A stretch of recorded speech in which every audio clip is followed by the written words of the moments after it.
nuevamente en la intimidad de su hogar a través del programa Presente 7 en esta semana, cuando estamos repasando junto al pastor Oscar Domato, quien nos está acompañando y al cual le agradecemos en esta oportunidad. Y en este segundo bloque, pastor, estábamos destacando algunos aspectos relacionados con ese ejemplo de poder agradar a Dios en primer lugar y amar a nuestros hermanos, y recordar un poquito esa experiencia que Pablo tuvo y que nos la recuerda allí en 1 Tesalonicenses 2, 1 y 2, donde habla de la valentía en el contexto del sufrimiento. Dice el apóstol Pablo allí en 1 Tesalonicenses capítulo 2, versículos 1 y 2, porque vosotros mismos sabéis, hermanos, que nuestra visita a vosotros no resultó vana, pues habiendo antes padecido y sido ultrajados en Filipos, como sabéis, tuvimos denuedo en nuestro Dios para anunciaros el Evangelio de Dios en medio de gran oposición.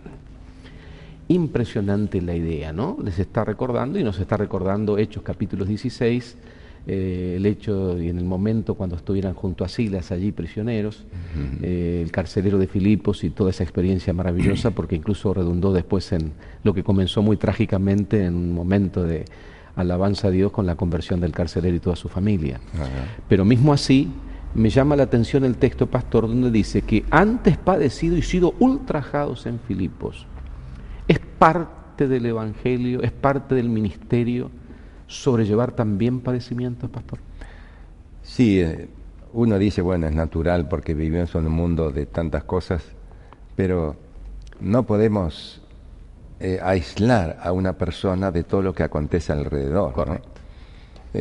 Si bien Dios acompaña, Dios bendice, es correcto, pero hay cosas que a veces sufrimos.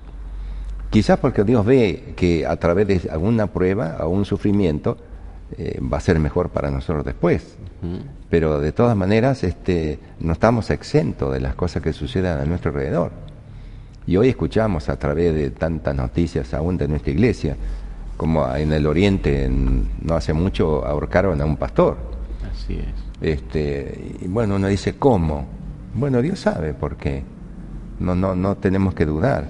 Un informe reciente, estaba leyendo en noticias del Noticiero Mundial Adventista de la Asociación General. En Nigeria hace poco tiempo 5 o 6 iglesias nuestras fueron incendiadas, literalmente destruidas. O sea, momentos de mucha crisis, de mucha angustia, ¿no? Posiblemente la vida de algunos de sus hermanos habrá estado involucrada. Como tú dices, no estamos exentos. Y eso amilanó, digamos, acobardó a Pablo o aún lo fortaleció. ¿Cómo es el tema? Correcto, no, lo fortaleció. Hay dos cositas que debemos tener en mente el sufrimiento de Pablo. Cuando Pablo se presenta, después de haber padecido, y todavía seguro con moretones, con dolores, ¿no? Seguramente por el castigo que han sufrido, demostró ante los hermanos, ante la gente, que no era una convicción, bueno, ocasional, ¿no? Voy a aprovecharme de esto, del otro. No, era una convicción personal, tremenda, profunda, de qué es el mensaje que tenían que dar, no importa si sufría o no.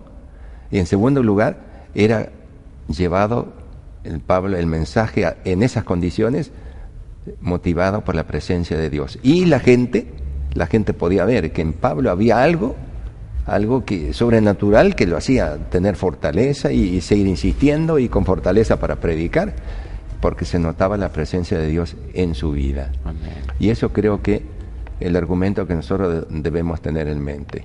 No nos preocupemos en las circunstancias alrededor, que de algún modo Dios va a cuidar de nosotros. Y casi que la adversidad también es una señal de que estamos en el buen camino. Digo, porque cuando todas las cosas van demasiado bien, uno tiende a confiarse un poquito también, y por otro lado, daría la impresión de que, bueno, está todo hecho. Sin embargo, cuando surge la oposición, las dificultades, situaciones adversas, que obviamente no son gratas, pero que de alguna manera me están diciendo, estás yendo, pastor, por el buen camino, estás yendo, querido hermano, por el camino, porque si hay oposición, significa que hay almas que salvar, hay algo que Dios quiere rescatar, y hay alguien que quiere impedir ese rescate.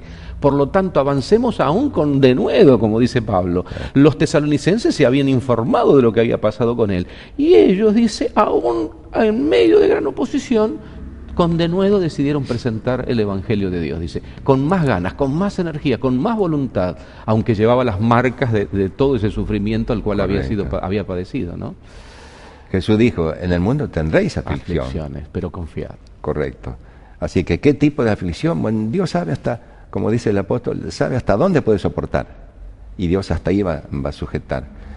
Y si nos lleva el descanso en buena hora, Dios sabe por qué. Y a veces son aflicciones que tienen que ver con oposiciones que nos rodean, o a veces situaciones personales, temas de salud muchas veces, temas de problemas a nivel familiar, diagnósticos reservados, que uno siente que a veces es avalado y la tendencia es bajar la guardia, pero no, reanimarnos aún más motivados para seguir adelante. Hay una razón superior, agradar a Dios y amar a nuestros hermanos y al prójimo. Qué maravilloso. Sí, no sé si te acuerdas, pero en una ciudad hubo un movimiento de hermanos contra el pastor y la junta de iglesia. Levantaron cartas, llevaron a la asociación. A veces pasan esas cosas. Bueno, y eso, claro, al pastor le incomoda, pero gracias a Dios me sentí tranquilo. Y un día fui a la oficina de la asociación. Me dice el presidente, mira, aquí llegó una carta, ¿quieres leerla? No, digo, déjala a un lado, yo sé de qué se trata. Eran dos hermanos que estaban dirigiendo esas firmas contra la junta de iglesia, contra el pastor, que a los 2 días, uno de ellos aparece en el periódico, fulano de tal preso, por desfalco en el banco, él trabajaba en el banco. Uno dice, ¿cómo puede ser? ¿No es cierto? ¿Qué lo motivaba a hacer? Había algo dentro de él que o no se daba cuenta o lo hacía a propósito. Pero lo interesante es que cuando supe eso, al día siguiente lo fui a visitar, porque lo soltaron porque parece había un error, pero él, en fin, estuvo en la casa, lo fui a visitar. Y lo primero que me dice, pastor, yo quiero que me borren la iglesia. Pero hermano, digo, yo no vine para borrarlo de la iglesia. Yo vine para ver cómo está usted ahora, después de lo que pasó, cómo está la familia, aquí, allá. Esa estatua de hielo se derribó. Y un abrazo y hasta hoy, ¿no? Eso es singular, ¿no? El ser humano está preparado para la guerra, ¿no? Nos miramos mal, nos tiramos una piedrita y cuando queremos claro, pero a veces nos inquieta, pero ¿no? la gente no está preparada para que se la ame, ¿no? Claro. El ser humano no está preparado para el amor. Aún estamos boquiabiertos frente al Calvario por lo que Cristo ha hecho por nosotros. Y cuando manifestamos esa clase de amor en el contexto de cuando trabajamos con nuestros hermanos en la iglesia, es sorprendente cómo esa actitud baja todas las guardias habidas y por haber y ayudan a resolver situaciones que de otra manera parecieran que no tienen solución, ¿no? Claro, pero en otros casos se exacerba el problema. Claro, no sigue, avanza. Insiste todavía, ¿no? Como cuando estuvimos en el Perú, la iglesia borró a más de 6.000 miembros. Estamos hablando de la unión en general. La unión incaica, que era aquel entonces, pero en el Perú, 6.000 miembros se borró y ellos formaron su propia asociación.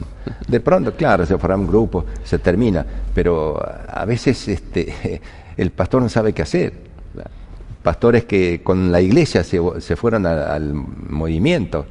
Y a mí después me tocó rebautizar a pastores, porque se dieron cuenta que fueron engañados. Claro. Pero en esas circunstancias a veces hay que estar firmes, serenos, porque si uno se exacerba, claro, peor todavía, ¿no? Claro. Yendo al carácter de los apóstoles, que es una de las características que resalta obviamente también la lección, ¿podemos leer, pastor, en 1 Tesalonicenses 2:3, si usted me acompaña, y rescatamos alguna idea central allí? ¿Cómo no? Porque nuestra exhortación no procedió de error, ni de impureza, ni fue por engaño. Las motivaciones que tú decías recién. ¿Qué es lo que motivaba al apóstol? ¿Qué es lo que me motiva a mí? Porque la lección tiene significado en la aplicación personal a mi vida personal, a nuestra vida personal. ¿Qué me motiva? Obviamente, dice, nuestra exhortación no procedía ni de error, ni de impureza, ni por engaño. Obviamente estaba bien claras las razones por las cuales Pablo obviamente trabajaba con nuestros hermanos allí en Tesalónica. Y hay un pensamiento que queríamos mencionar cuando habla de esto, ¿no? Las motivaciones. A veces el dirigente se motiva por tener números. Yo bauticé 50. Ese es un tema clave, pastor. Yo bauticé 100. Si usted me permite, en el siguiente bloque vamos a analizar ese tema, porque es un tema muy presente en muchos de nosotros, y nos gustaría que nos oriente un poco con su experiencia para ver, a la luz de lo que dice la palabra de Dios, incluso en Tesalonicenses, cuáles son nuestras prioridades en el ministerio. Claro. Ya regresamos. Y eso justamente. Ya regresamos en breves minutos. Ok.